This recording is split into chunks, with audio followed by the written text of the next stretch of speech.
வணக்கம். நீங்க மெட்டாவுல விளம்பரம் பண்றீங்களா? அப்போ இனிமே நீங்க வேலை செய்யற விதமே அடியோடு மாறப்போகுது. ஆமாங்க, இதுவரைக்கும் நாம எதை ரொம்ப முக்கியம்னு நினைச்சிட்டு இருந்தோமோ அதுக்கெல்லாம் இப்போ பவரே இல்ல. அப்போ அந்த உண்மையான பவர் எங்க தான் இருக்கு? வாங்க, அத பத்தி தான் நாம இப்போ விலாவாரியா பார்க்க போறோம். 70% இந்த நம்பரை மட்டும் நல்ல ஞாபகம் வச்சுக்கோங்க. இது வெறும் ஒரு டேட்டா இல்ல, இதுதான் மெட்டா விளம்பரங்களோட புது ரூல் புக்கே. இன்னும் கொஞ்ச நேரத்துல உங்க மொத்த மார்க்கெட்டிங் ஸ்ட்ராட்டஜியும் எப்படி இந்த ஒரு நம்பரை சுத்தி மாறப்போகுதுன்னு உங்களுக்கு புரியும். சும்மா யோசிச்சு பாருங்க, உங்க விளம்பர வெற்றியில 10ல 7 பங்கு, அதாவது 70% ஒரே ஒரு விஷயத்த மட்டும் நம்பி இருக்குன்னா, அப்போ நாம மத்த விஷயங்களுக்காக கஷ்டப்பட்டதெல்லாம் என்ன ஆச்சு? உங்க மனசுல டார்கெட்டிங், பிட்டிங், ஆடியன்ஸ்னு ஏதாவது வந்தா, சாரி, நீங்க இன்னும் பழைய கேம்ல தான் இருக்கீங்கன்னு அர்த்தம். ஏன்னா அந்த ரூல்ஸ் எல்லாம் இப்போ மாறிடுச்சு. உண்மையான பவர் இப்போ வேற ஒரு இடத்துக்கு ஷிஃப்ட் ஆயிடுச்சு. சரி, இந்த மாற்றம் ஏன் வந்துச்சு?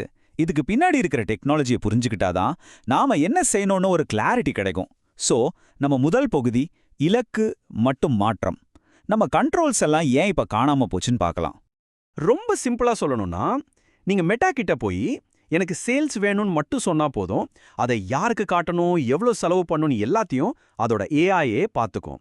இதுதான் கோர் கான்செப்ட். இந்த மாற்றம் பார்க்க இப்படி தான் இருக்கு.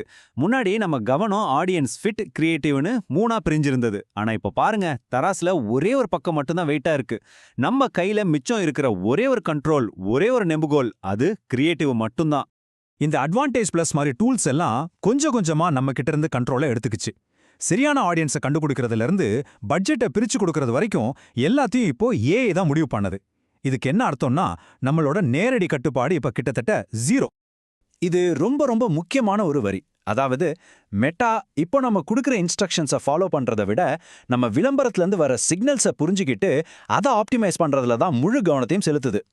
அப்போ ஆடியன்ஸ் டார்கெட்டிங்க்கு பதிலா நாம இப்போ எதை வச்சு டார்கெட் பண்றோம்? பதில் ரொம்ப சிம்பிள், கிரியேட்டிவ். ஆமாங்க, உங்க விளம்பரமே ஒரு காந்தம் மாதிரி எப்படி சரியான ஆடியன்ஸை இழுக்குதுன்னு இப்ப பார்க்கலாம். இதுதான் இந்த பகுதியோட முக்கியமான பாயிண்ட். நீங்க உருவாக்குற ஒவ்வொரு கிரியேட்டிவும் மெட்டாவோட ஏஐக்கு இந்த மாதிரி ஆட்களுக்கு இந்த விளம்பரத்தை காட்டுன்னு சொல்ற ஒரு சிக்னல். சிம்பிளா சொன்னா, உங்க கிரியேட்டிவ் தான் புது டார்கெட்டிங். இது எப்படின்னா, உங்க கிரியேட்டிவ்ல இருக்கிற ஒவ்வொரு விஷயமும் ஒரு சிக்னல் தான். நீங்க போடுற போட்டோ, வீடியோ, அதுக்கு எழுதுற கேப்ஷன், நீங்க கொடுக்குற ஆஃபர், இது எல்லாமே ஒன்னு சேர்ந்து உங்க சரியான கஸ்டமர் யாருன்னு சிஸ்டத்துக்கு அடையாளம் காட்டுது. ஒரு நல்ல கிரியேட்டிவ் சிஸ்டத்துக்கு வழிகாட்டும், ஆனா ஒரு மோசமான கிரியேட்டிவ் அதை மொத்தமா குழப்பிடும். இந்த ஸ்கிரீன் நம்ம எல்லாருக்கும் தெரிஞ்சதான். ஆனா இனிமே இதை நாம வேற மாதிரி பார்க்கணும். இங்க தான் உண்மையான மேஜிக்கே நடக்குது. நீங்க இங்க அப்லோட் பண்ற ஒவ்வொரு படமும், எழுதுற ஒவ்வொரு வரியும் தான் உங்களுடைய புது டார்கெட்டிங் இன்புட். இது இனிமே ஒரு டெக்னிக்கல் வேலை இல்ல, இதுதான் உங்க முழு ஸ்ட்ராட்டஜி. ஆனா நல்ல கிரியேட்டிவ்ங்கிறது அதிர்ஷ்டத்துல வர்றது இல்ல. அதுக்கு ஒரு தெளிவான பிளான் வேணும்.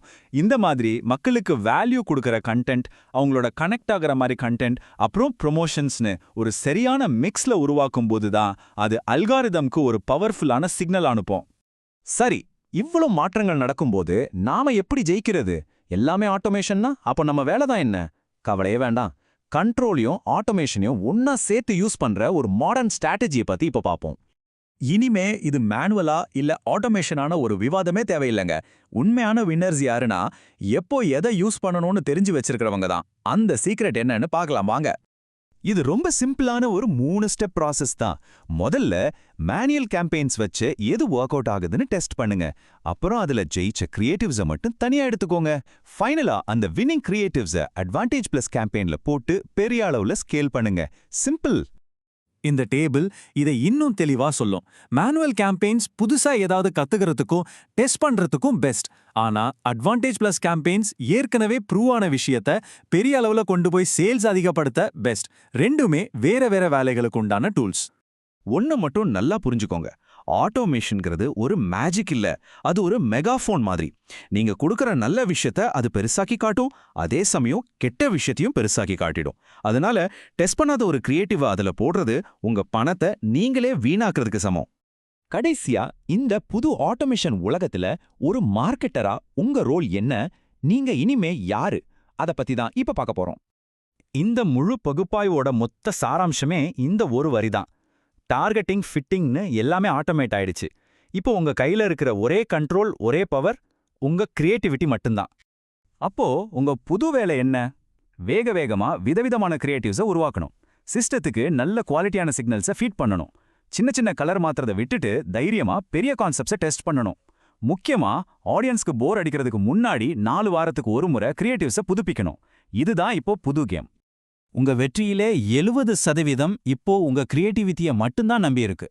நான் உங்ககிட்ட விட்டுட்டு போற ஒரே கேள்வி இதுதான். இந்த புது, தவிர்க்கவே முடியாத ஒரு யதார்த்தத்துக்கு உங்க கிரியேட்டிவ் ப்ராசஸ் உண்மையிலே ரெடியா இருக்கா? யோசிங்க.